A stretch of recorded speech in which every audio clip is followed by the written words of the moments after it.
For thousands of years, people have gazed up at the heavens and read messages in stars. From studying the skies, astrologers have predicted an endless list of world events, including natural disasters, stock market crashes, assassination attempts, and the birth of Jesus Christ. Astrologers have been prized by world leaders, from ancient Greek generals to 20th century American presidents, and epoch-making decisions around the world are still made according to the arrangement of the stars in the sky. But can the movements of the planets truly affect events on Earth? How can astrologers look at charts of the heavens and predict the outcome of a journey, marriage, a war? Is our future really written in the stars?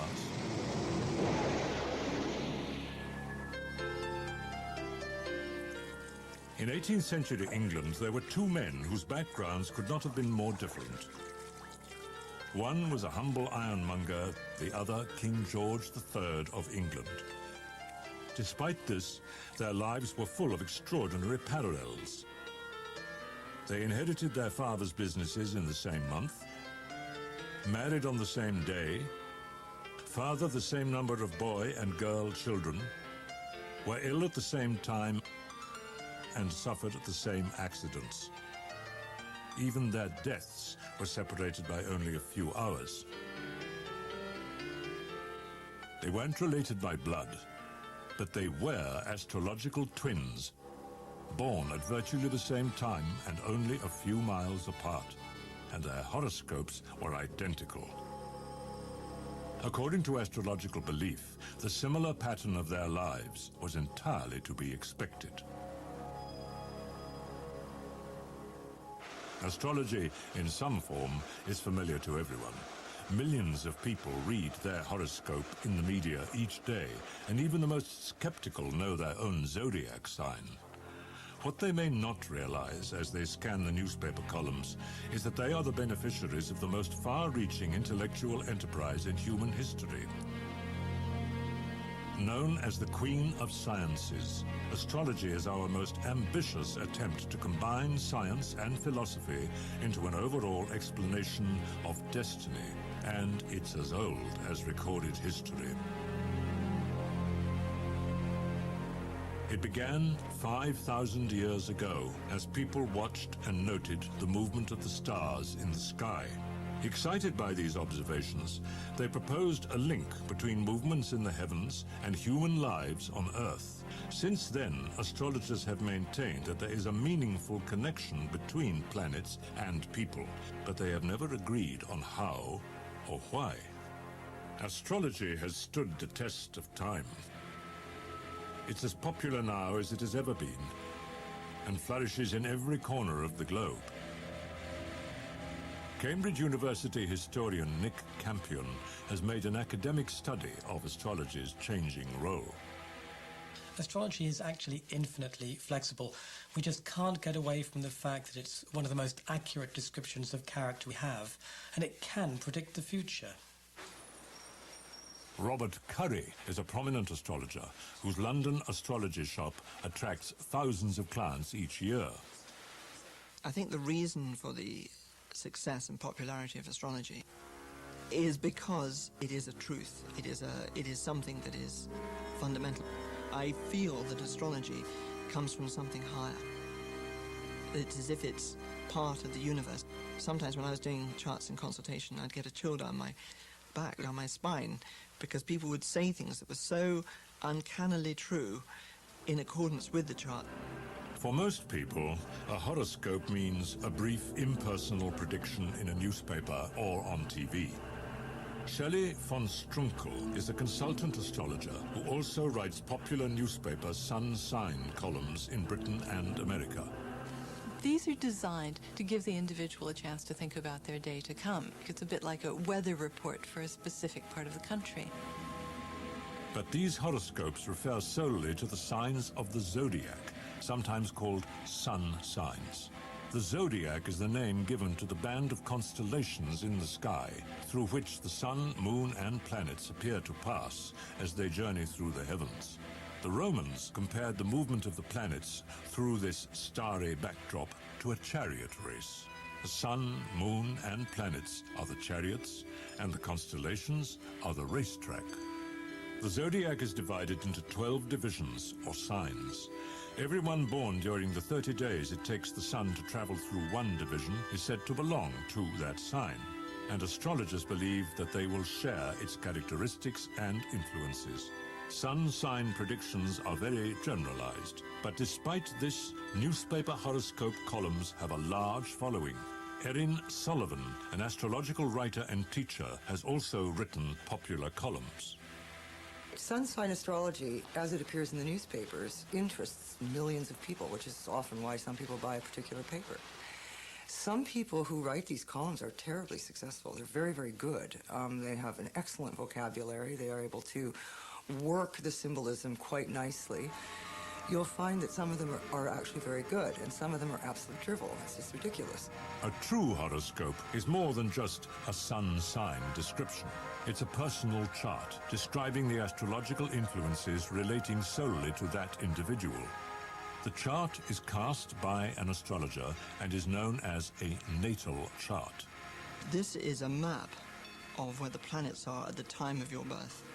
And it is a unique map that relates to you in particular. From that information, an astrologer can then tell you about your potential, the type of person you are, the type of experiences you may have during your life, and how you could perhaps understand difficult areas in your personality. Astrologers claim that a natal chart can reveal whether a person is outgoing, anxious, musical, technical, emotional, and it can indicate an individual's most likely professions.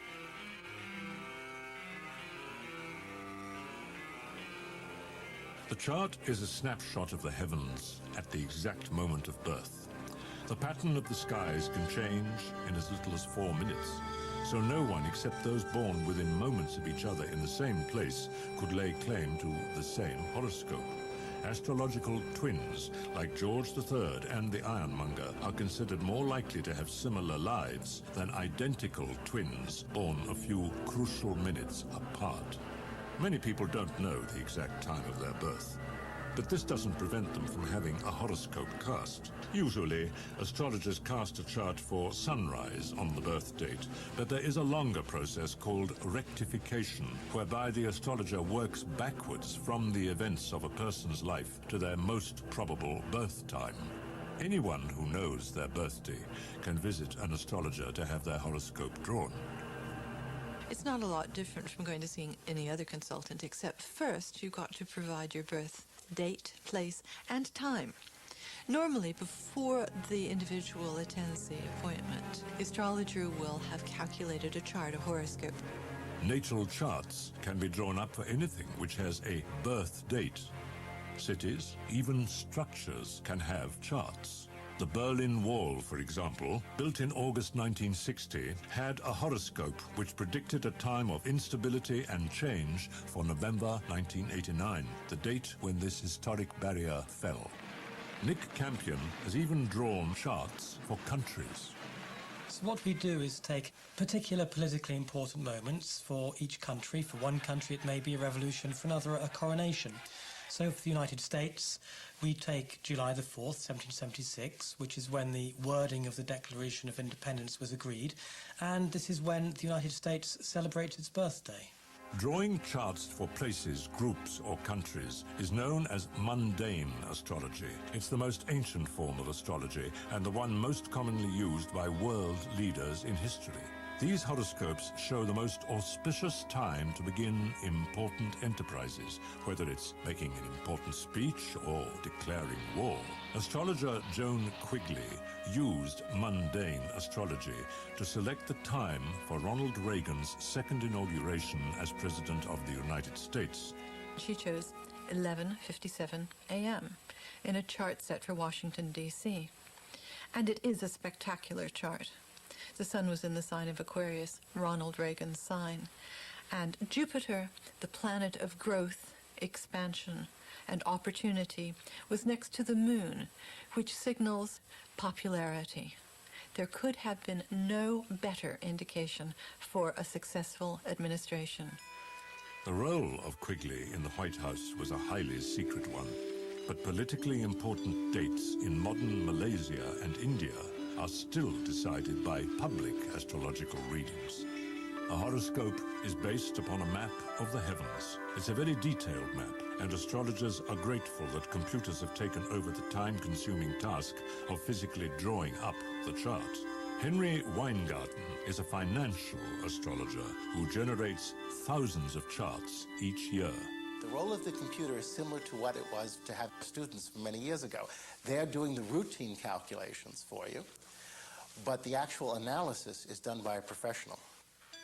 The map comes to life when a skilled astrologer begins to read it. Astrology is a technical subject, requiring considerable knowledge of the planetary influences revealed in the chart. Practice and experience are the key. Your love life's not very satisfactory. Astrologers do not claim that horoscopes categorically predict the future. They say that the stars don't compel, they only incline. So no horoscope would declare that an accident is going to happen, only that a particular moment is accident-prone.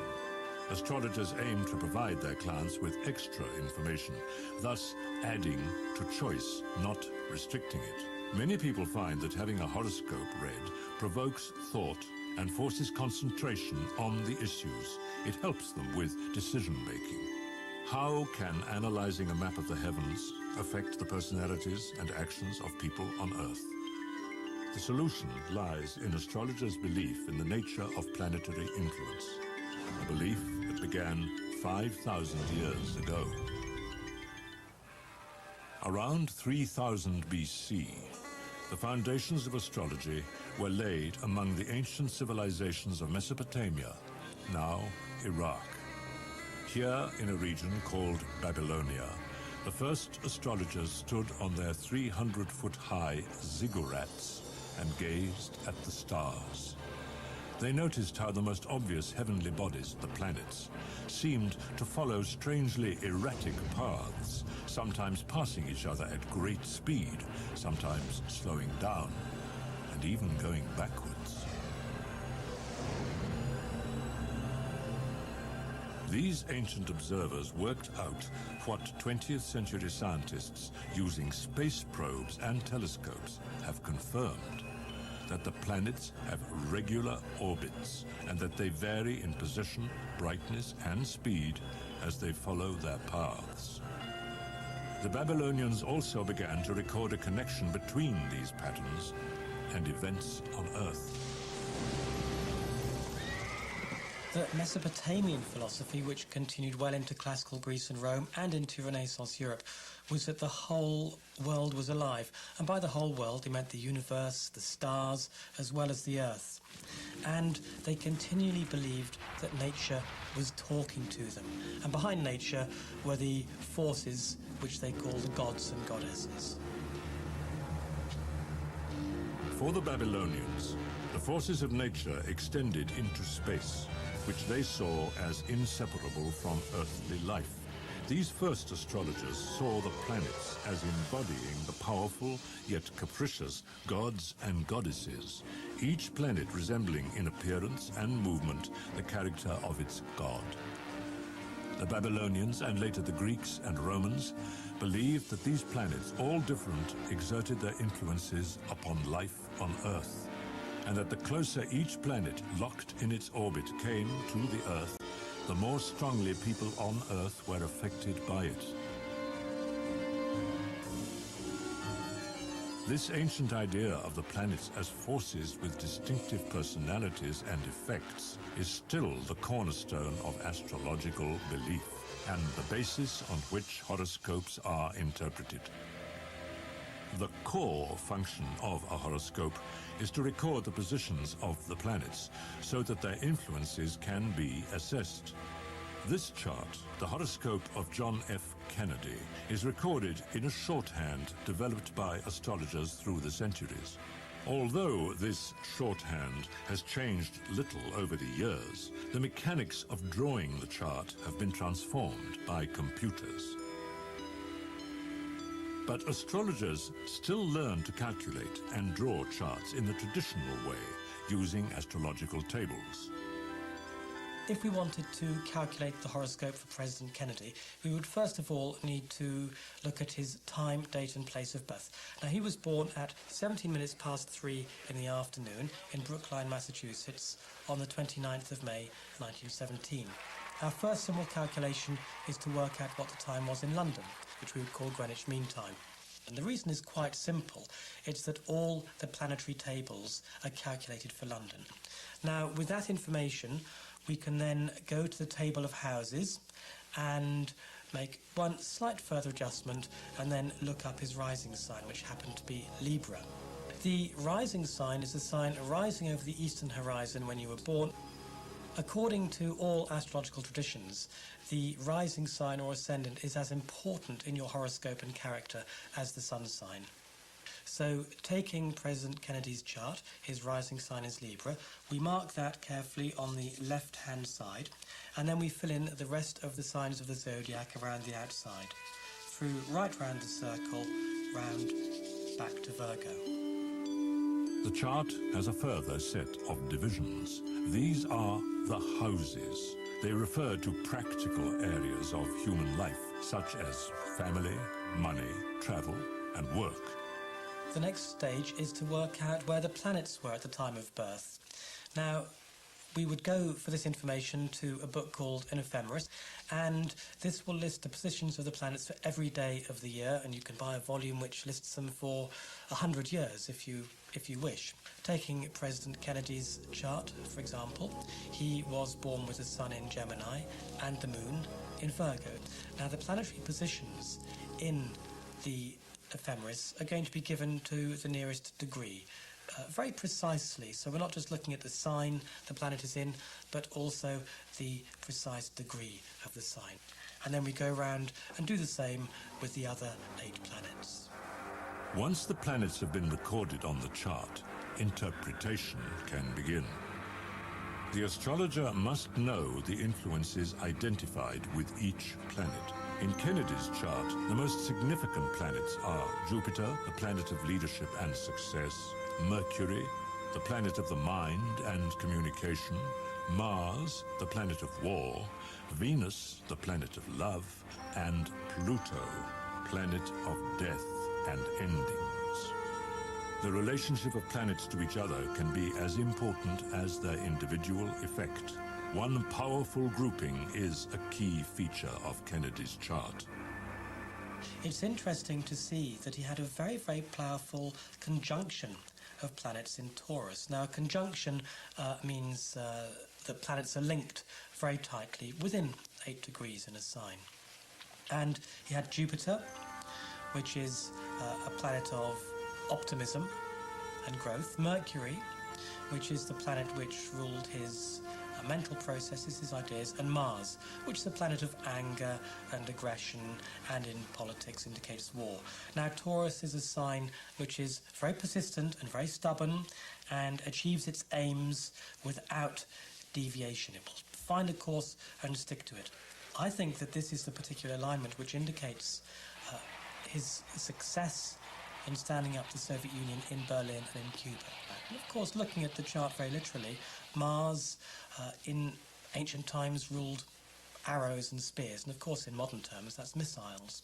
The angles between planets in a chart, or aspects in astrological terms, are also important. The next stage of interpreting the planets is to look at the planetary aspects. Now, the aspects are precise distances between planets. Some of them are difficult and others are easy. Now, if we look at Kennedy's chart, then the moon was making 2 difficult aspects, one to Venus and one to the sun. The moon square to Venus is very difficult emotionally, and this would represent the deep internal pull that he felt between his love for Jackie on the one hand and his high regard for her as a wife and mother of his children, and his desire to explore relationships with other women, with Marilyn Monroe and other more alluring characters. And the same would have happened between the moon and the sun, which often represents divorce or the breakup of a marriage. So perhaps had Kennedy lived, we would have seen his relationship with Jackie Kennedy running into the public trouble that we already know it was in privately. If we look at Pluto in Kennedy's chart, then Pluto was in ancient mythology the god of the underworld. In modern astrology, it's a planet which represents endings, whole phases of life coming to an end. Now, it's intriguing to note that when Kennedy was born, Pluto was exactly overhead at Dallas. So that is how to calculate and interpret a chart. Now, of course, these days, any computer can do the calculation, but there's nothing to replace the astrologer's skill in actually interpreting a chart and bringing it to life. Modern astrologers often help clients in their personal lives, but predicting events has always been part of astrology. The most famous astrologers have foretold major events, even the beginnings of new eras.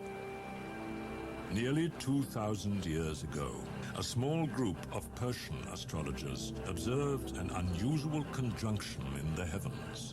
They discovered that this had been predicted by the astrologer-philosopher Zoroaster, and that it would herald the birth of a new king. The astrologers set off on a long journey, working out the time and place of the new king's birth from their astrological observations. But when they reached the spot, they found only a baby lying in a stable. The astrologers were the Magi, and the baby was Jesus. Astronomer Dr. Percy Seymour has studied the skies as they were at the time of the birth of Christ in order to discover what led the Magi to their historic conclusion. He found a rare association between the planet Jupiter, traditionally associated with kings, and Saturn, associated with the Jewish people. These two planets actually did a dance in the sky and came together 3 times in 1 year. And that's called a triple conjunction. But there was something even more significant about this triple conjunction. It occurred in the constellation of Pisces. And Pisces was associated with the area around Bethlehem. And a triple conjunction in Pisces only takes place once every 900 years. And I think what they did was they said that a king of Jewish origin was about to be born in Bethlehem. So they went in search of this king. They might even have made use of the census that was going on to find out which baby was born at that right time. And then they told his mother that he was born to be king of the Jews. When the child of a royal lineage was due to be born, there was only one person more anxious than the expectant father, the court astrologer. In a Macedonian palace in 356 BC, the court was expecting the new child of the king, Philip II, and Olympias, Philip's wife, had gone into labor. The astrologer pleaded with Olympias to try to delay the birth as long as possible. If she could do so, her child would have an extraordinary horoscope and would become one of the greatest leaders the world had ever known. Somehow, Olympias managed to do as the astrologer asked, and eventually her son was born into his epoch-making horoscope. Olympias had given birth to Alexander the Great. Things don't always turn out this way. Robert Curry was offered a choice of birth dates for his daughter. We spent ages looking at it. We worked it out. It was a tremendous responsibility. And we picked this new moon in Pisces, which we thought was going to be the most wonderful chart, and it fitted in with our charts. And we had it all planned. So my wife then went into hospital, and we waited for the doctor to come around to help with induction. And nothing happened. There'd actually been a crisis on that morning. And it was only in the afternoon that she actually was born. And the end result was that the moon had changed signs, the horoscope is completely different. But in fact, it's been the most wonderful thing. And I think the lesson for me is that you should just let fate take its course. The fortunes of astrology waxed and waned during the Middle Ages, but by the 16th century, astrology in Europe had become highly refined, well regarded, and an essential qualification for any educated person. Astrology was a mainstream academic subject taught in universities alongside mathematics, medicine, and astronomy, and was used by doctors, scientists, and high-ranking intellectuals. One of the most famous astrologers of all time was John Dee, who was a personal astrologer to Queen Elizabeth I of England. So we could say that he was responsible for some of the most important decisions taken in one of the most important reigns in English history. Dee's work included acting as a spy for Elizabeth. But astrology, not foreign intelligence, was the cornerstone of his instructions to his queen. He chose propitious dates for all important events. One of his greatest successes came in 1588, when he advised Elizabeth on the timing of England's victorious confrontation with the Armada, the invading naval force of Spain. The way he would have worked would be to have looked at Mars, which was England's planetary ruler, and if that was stronger than Jupiter, which was Spain's planetary ruler, he would have said the Armada would fail, as it did. And he would have looked at other factors, such as Mercury, which rules the winds, and he would have looked at Mercury and said, well, the Armada might be blown off course, as it was. This was the heyday of astrology. In the 1600s, there were more than 200 well-known astrologers working in London. People went to an astrologer when they were ill, when they had suffered a loss or reversal of fortune, or when they were considering marriage or business ventures. The first ever weekly horoscope dates from this time. It was called The Starry Messenger and was written by William Lilly, who was famous for predicting the Great Plague and the Great Fire of London. William Lilly practiced horary astrology, an ancient method which is designed to answer specific questions, such as whether a relationship will result in marriage or even the whereabouts of a lost ring. In the 20th century, we have come full circle, back to finding personal astrologers next to political leaders and ordinary people seeking advice from newspaper horoscopes or their local astrologer. They have decisions to make, and they use horoscopes to help them. During the Second World War, Hitler secretly employed an astrologer, Karl Kraft. The Allies discovered this and decided to employ one too. They hoped that their astrologer would come to the same conclusions as Kraft.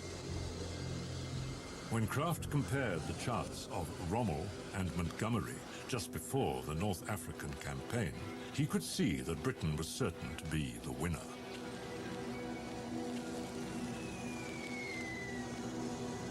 Hitler's response was to put Kraft in jail and carry on with the ill-fated campaign.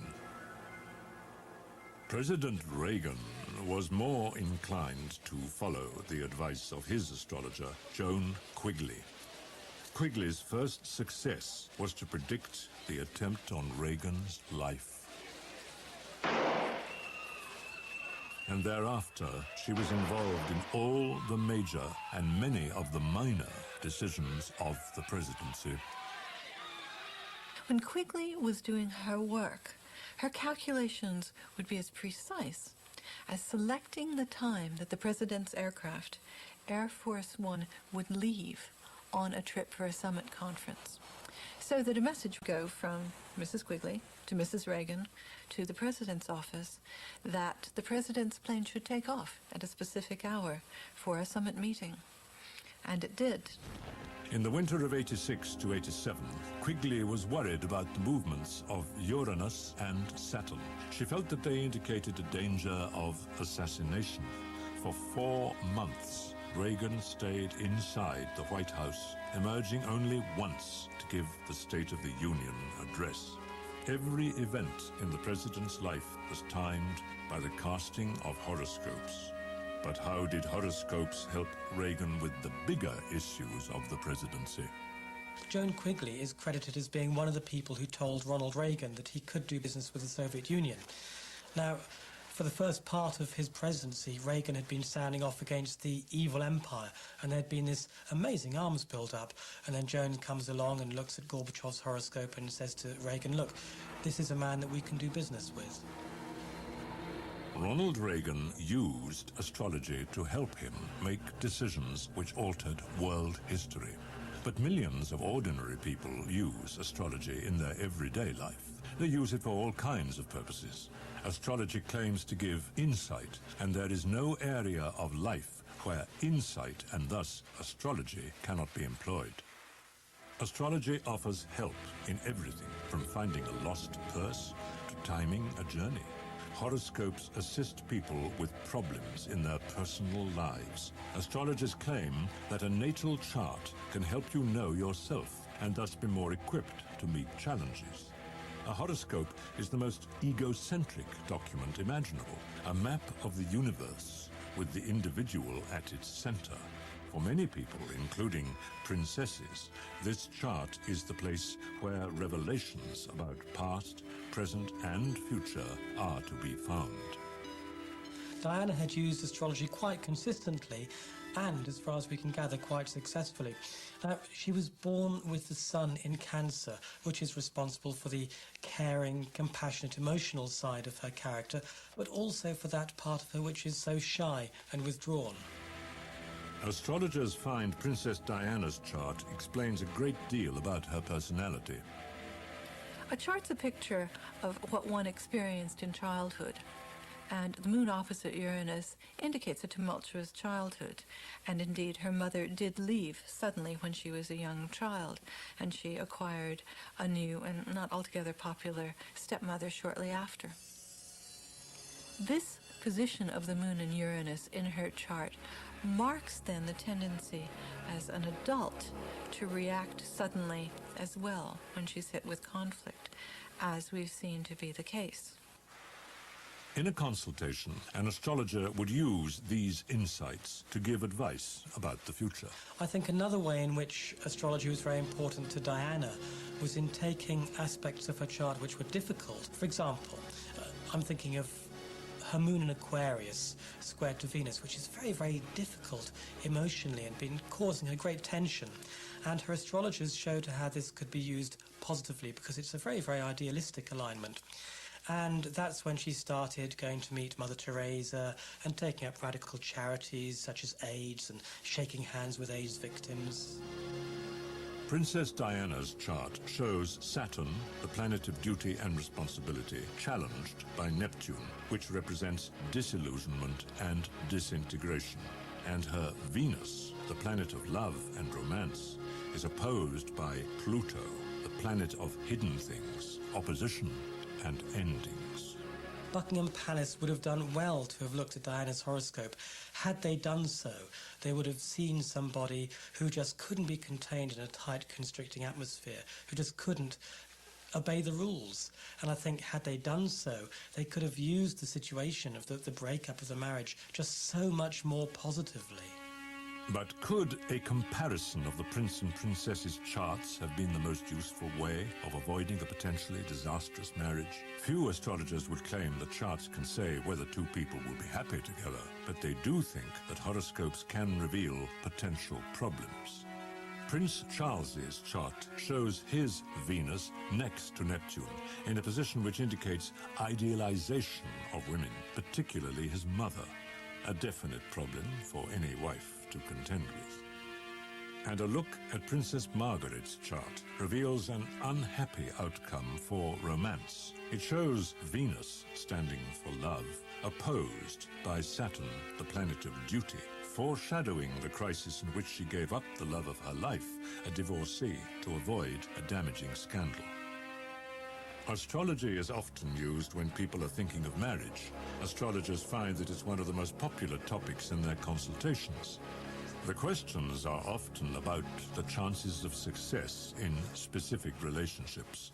Astrologers such as Eugenie Di Serio in New York offer help in this area. In terms of relationships, astrology can really be an X-ray into a person's nature and a partner's nature. Of course, a lot of people have problems, you know, and they want to say, well, this is my birthday and this is my partner's and our relationship is in shambles. Do you think there's a way that we can find an answer to it? And we look, and usually the astrological signs in the chart will show if there's conflict or things people have to work around. We'll give them that advice. To help people avoid these kinds of difficulties, Eugenie operates an astrological dating service which arranges astrologically compatible introductions on the internet. Some people go to astrologers for medical advice, usually alongside conventional treatment. Medicine and astrology have been linked for thousands of years. Each part of the body is represented by a subdivision of the zodiac, and horoscopes are said to reveal potential health problems. Medicine isn't the only area where astrology claims some success. Astro-economists are a new breed of financial advisors who use this ancient art to help them play the stock markets. Some investment houses use astrological information as well as the more conventional sort of market predictors. Henry Weingarten has many successes to his credit. We have a proven track record. I called the Tokyo market crash 2.5 years in advance to within 2 days. In Wall Street itself, people there are only interested, does it work? How often does it work? How reliable is it? And how much money can I make from it? These are not straightforward predictions. Each decision is based on information from dozens, sometimes hundreds of charts, which are interpreted and collated by the astrologer. I first decide where in the world I want to invest, looking at the horoscope of a given country and the horoscope of a given currency. Then I tend to look at the horoscope of the stock market or bourse involved, the sectors that we're interested in investing, and then finally the stock itself. Many market surprises, not all of them, are chartable by astrology, such as the U.S.-Mideast War, which is something we were anticipating. Business horoscopes seem to work in the same way as personal ones. They outline the influences, possibilities, and probable outcomes, and guide rather than dictate a decision.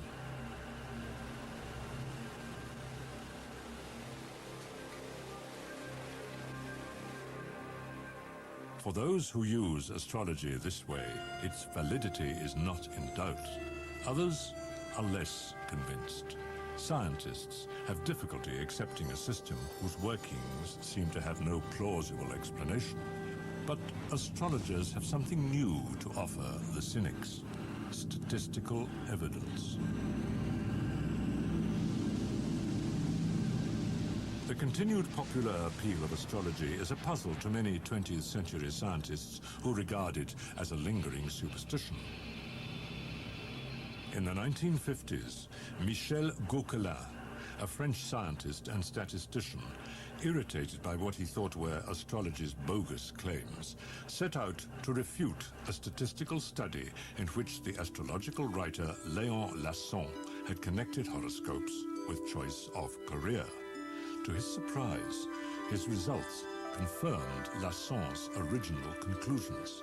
He repeated the studies and found even more significant results.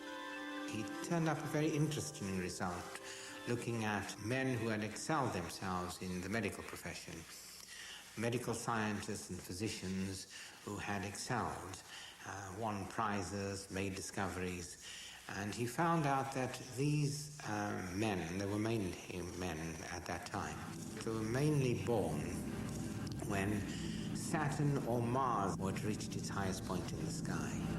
Gauquelin also found that what became known as the Mars effect was strongest among world-class athletes, and that writers were significantly more likely to have had the moon rising in their charts. The striking thing for students of astrology is that these findings supported traditional beliefs about planetary influences. Gauquelin's findings actually provides an underpinning of a belief from the ancient world that kings are born with Jupiter just rising or reaching its highest point. And this is why Jupiter became associated with kings and became the planet of kings. Although Gauquelin's work was scientifically rigorous, scientific journals were reluctant to publish it. Gauquelin went on, however, to make another statistical discovery. Some aspects of horoscopes are hereditary. This was not true of zodiac signs, which showed no special connection, but it did apply to planetary influences. And he was able to show that if Mars was rising, whether either the mother or father was born, then the child was also likely to be born with Mars rising. This evidence, although statistically valid, fails to impress most scientists. Parapsychologist Susan Blackmore needs more convincing. Almost all astrologers will claim that there is a relationship between the time and place you were born and your personality. So you can do, for example, my favorite sort of experiments are this sort. You might take, say, a dozen people and give an astrologer all the information he or she wants about those 12 people, and also give the 12 birth times and dates as accurate as they want them, and see whether the astrologer can match up those people, all the information, with those dates. Many experiments of that kind have been done, and they can't. A similar piece of research showed that personality, as revealed in psychological tests, corresponded more closely with sun signs than with full natal horoscopes. I think the reason is that we all know our zodiac signs. In other words, those people in that experiment get that correlation because they, if you like, are turning themselves into whatever they think they should be according to what their sign is.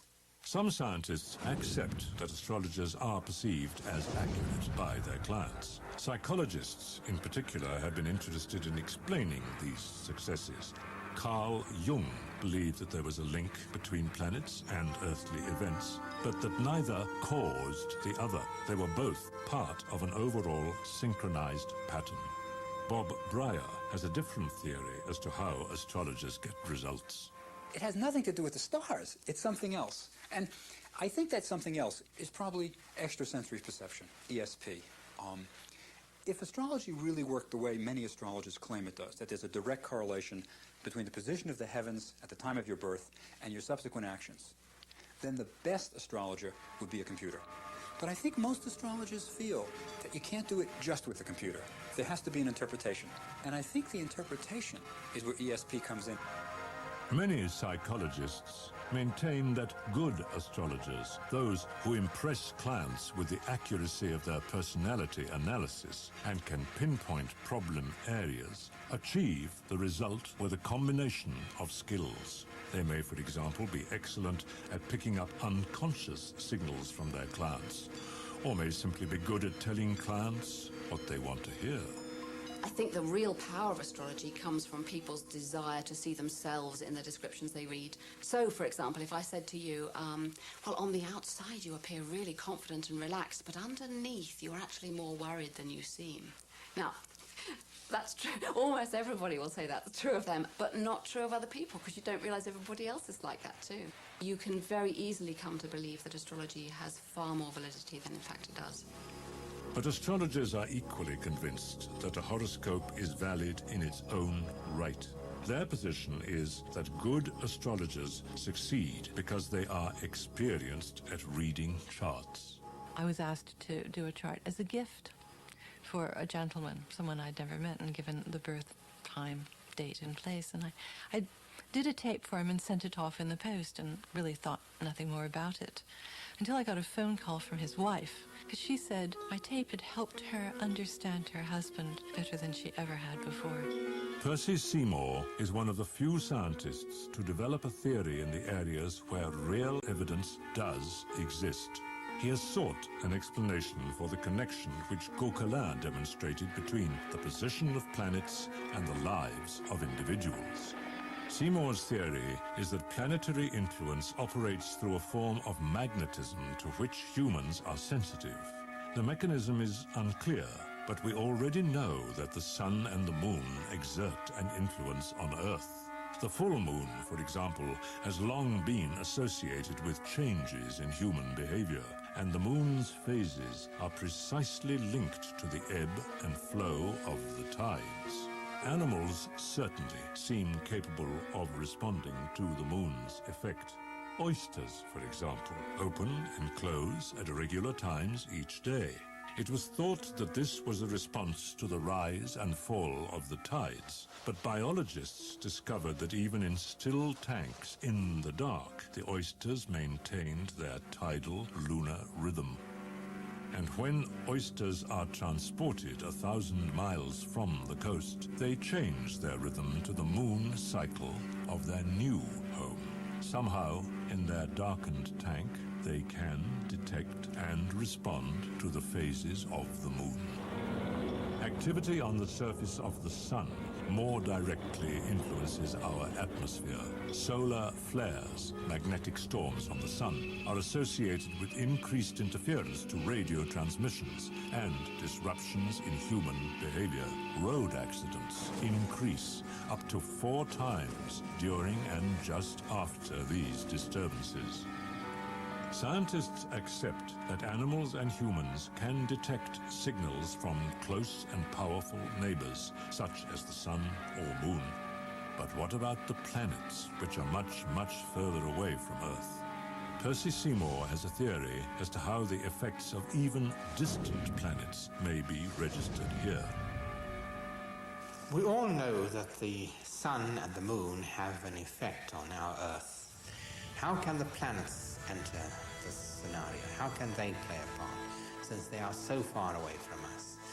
And their distances makes their effect on us so very, very weak. I think this is where the sun comes into it. The sun can tune in to the weak tidal forces of the planets. And these weak tidal forces can be amplified by the sun's magnetic field, so that the sun can disrupt in the form of violent storms. This affects the magnetic field of Earth. And since the magnetic field of the Earth is known to affect a wide variety of organisms, it can have an effect on human beings as well. Seymour's idea is that the nervous systems of animals and humans act like aerials to detect the vibrations of the Earth's field, a complex symphony played by the constantly moving solar system. The first signals are etched onto our blank nervous systems even before we are born. I think that over the entire 9 months, when the fetus is in the womb, its developing aerial system, which is its nervous system, is picking up tunes, melodies, magnetic music of the solar system. Once the fetus is born, most of its information will come via its 5 senses. But it might well be that in later life, the individual picks up the themes and melodies of the symphony that it heard while it was in the womb. It will be predisposed, this individual, to behave in a certain way. The debate continues. But while scientists argue, astrologers are more popular than for the last 300 years. We still don't know what, if any, scientific basis exists for astrology. But for centuries, the same message has emerged over and over again. The planets are part of the same system as Earth, and somehow their influence is felt in human lives. For the thousands of astrologers who help their clients to focus upon their lives and problems, the stars are more than a benevolent presence in the night sky. They are the guardians of our strengths and weaknesses, our desires and ambitions. They are our destiny.